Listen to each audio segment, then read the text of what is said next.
Message for today, चलिए देख लेते हैं आज का मैसेज क्या निकल कर आ रहा है। And we have foundation and achievements. एक कार्ड ये निकल के आया है, साथ ही साथ दूसरा कार्ड ले लेते हैं which is obstacles and challenges, heartache and loss. कहीं ना कहीं आप में से बहुत से लोगों के लिए ऐसा हो सकता है कि आप नंबर देखिए आया है 4, 5 एंड 3, 3, 4, 5 या फिर 5, 3, 4, बहुत सारे कॉम्बिनेशंस बन सकते हैं। बहरहाल पहला कार्ड जो निकल के आया है वो यही है कि फाउंडेशन एंड अचीवमेंट। किसी न किसी चीज़ को प्राप्त करने के लिए बहुत जद्दोजहद करनी पड़ती है और आप में से बहुत से लोगों के लिए हो सकता है कि आप अपना एक घर बनाना चाह रहे हैं,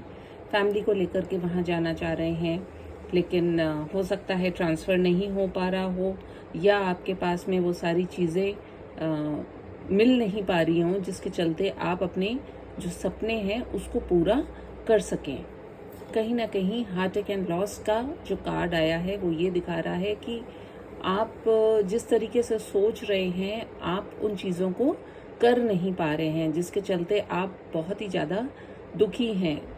जो आपका दिल जो है वो बहुत दुख से, तकलीफ़ों से भरा हुआ है और साथ ही साथ ऑब्स्टिकल्स एंड चैलेंजेस बहुत आ रहे हैं। ये सारे ऑब्स्टिकल्स एंड चैलेंजेस किस बात को लेकर के आ रहे हैं? कहीं ना कहीं आप जो एक नया बदलाव करने के लिए कोशिश कर रहे हैं, उन्हीं सभी बातों को लेकर के ये चैलेंजेस, ऑब्स्टिकल्स या फिर जो भी आप प्रॉब्लम्स फेस कर रहे हैं वो सारी चीज़ें होंगी। लेकिन जो सबसे खूबसूरत बात जो इसमें मुझे दिखाई दे रही है वो यही दिखाई दे रही है कि बावजूद इसके इतनी सारी प्रॉब्लम्स हैं, चैलेंजेस हैं, लेकिन तो भी यदि आप देखें कि ये घर फिर भी खड़ा है,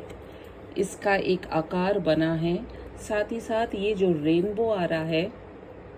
ये इसी बात का सूचक है कि कहीं ना कहीं आप प्रोटेक्टेड हैं, आपके ऊपर भगवान की कृपा है और साथ ही साथ फैमिली का या अपने अपनों का साथ आपके साथ में है। तो जब हमारे साथ में कोई होता है तो हम किसी भी मुश्किल को पार कर जाने की क्षमता रखते हैं। तो आपसे यही कहा जा रहा है कि आप जो सोच रहे हैं उसमें आप अडिग रहिए एंड डेफिनेटली ये जो चैलेंजेस हैं, ये ऑब्स्टिकल्स हैं, ये भी आप पार कर जाएंगे और अपनी मंजिल तक पहुंच जाएंगे।